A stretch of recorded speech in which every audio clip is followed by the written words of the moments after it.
been 3 days. 14 people we know have lost their lives. But the most jarring and shocking and surprising part of the whole accident is that, which was of course man-made because of the lapses that have been in fact pointed out, the owners of 1Above are still absconding. Now the latest that we know is that the owners are still untraceable, but the two of the managers of 1Above have been already taken into custody while owners are absconding. Republic TV has exposed yet another cover-up by the cops. Republic has accessed FIR copy that exposes blatant violations by the 1Above just a day before the mishap. Now, our deputy editor Shravan is breaking the story. He has the copy of an FIR as we beam the operative parts of this. Shravan joining me live. Shravan, okay, now the managers are arrested 3 days after this horrific accident.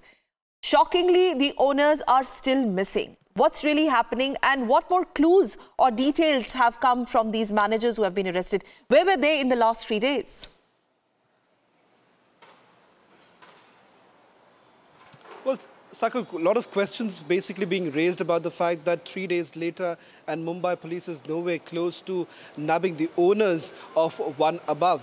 The fact is that two developments really taking place over the last couple of hours, that one being relatives of the accused being arrested by Mumbai police, but within hours they've been granted bail. Remember, they were booked under section 216 of the IPC for shielding an accused. Many questions also being raised about the fact that if they were arranging for lawyers for the accused, how is that a violation, or how is that a crime as far as 1Above is concerned? Now, with regards to today's development, we have seen two managers of 1Above.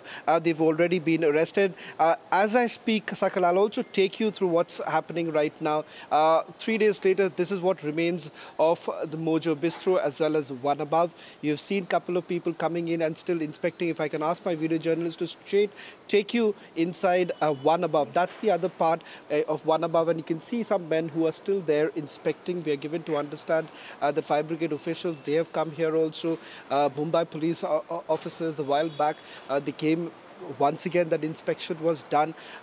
Clearly, for the police right now, it would be important to pick up as many leads as possible with regards to the blatant violation of norms by both the management of Mojo Bistro as well as 1Above. But clearly, if you go by the report prepared by Mumbai police, it certainly appears that it is 1Above who are culpable for this entire incident, given the fact that most of the deaths actually took place at 1Above. And secondly, what we are also given to understand is that the management fled. That is the reason why this morning two of the managers, Kevin Lobo is what we are given to understand, and the other person is Lisbon Lopez. The two managers of 1Above, they have been arrested by the NM Joshi Marg police station. They would be produced before the court.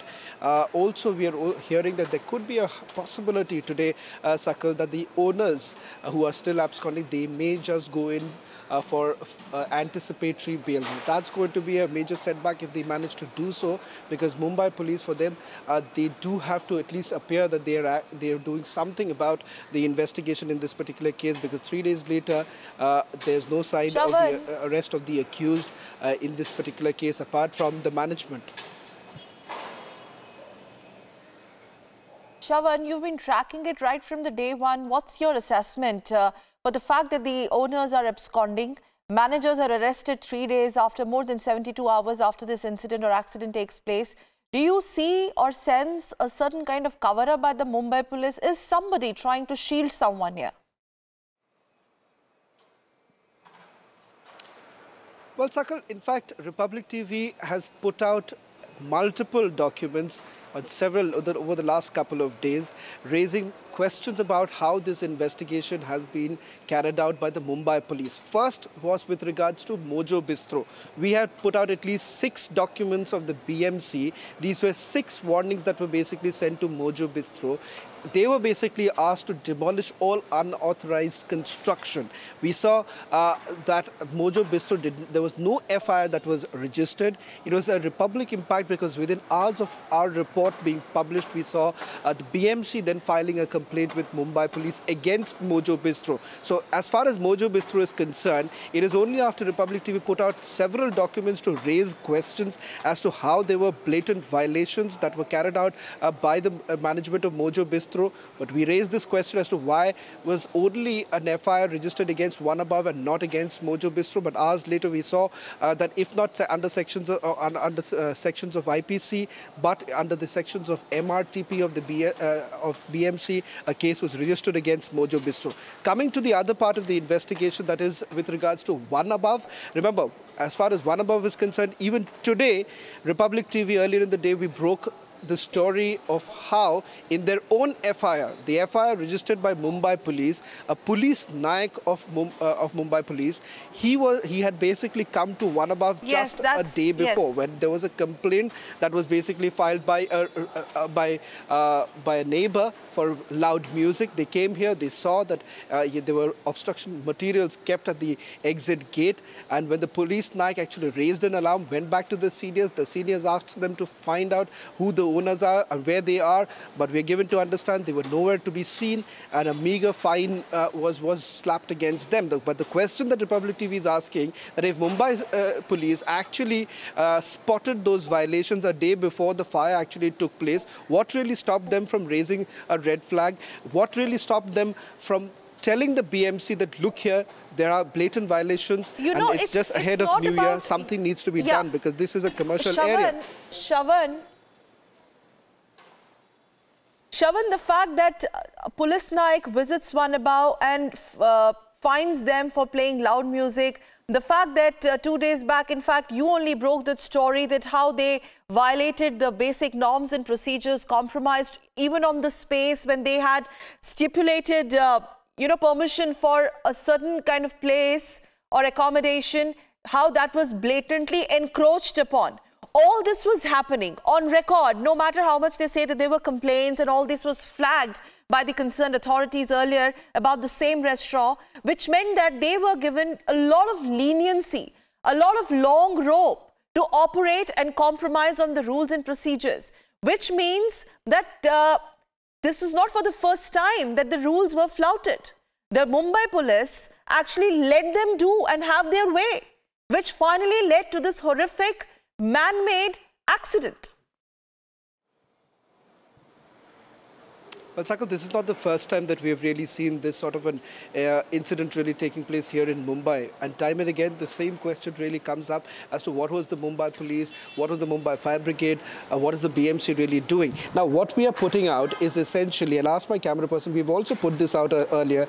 This is very much the FIR copy that I'm basically showing you. In their own FIR copy, there is an admission that is basically being made by a police naik, saying that, yes, we were there, we were present, we were present at 1Above. This was after a complaint really came in. Today, when we asked them as to why no action was taken, they're saying, look here, there is no jurisdiction that we have. If there is any sort of violation that actually took place, that is not within our jurisdiction. Now, the question here that comes up, that isn't this a cover-up?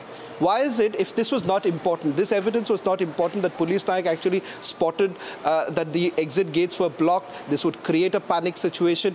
If the police naik writes that in his own statement in that very FIR against the owners of 1Above, that clearly goes on to indicate that that is an important evidence as far as Mumbai police is concerned. Otherwise, there was no other reason why Mumbai police would have included the statement of the police naik, and the police naik essentially saying that we were there, we spotted, we saw that there were, areas that were blocked, cement tiles were basically kept, and they use the word consumers would basically, get into a panic situation if there is any sort of an emergency. So clearly, they admitted that there was a problem here. But what did they really do about it? They went back, they just, issued a challan for playing loud music, and the chapter ends there.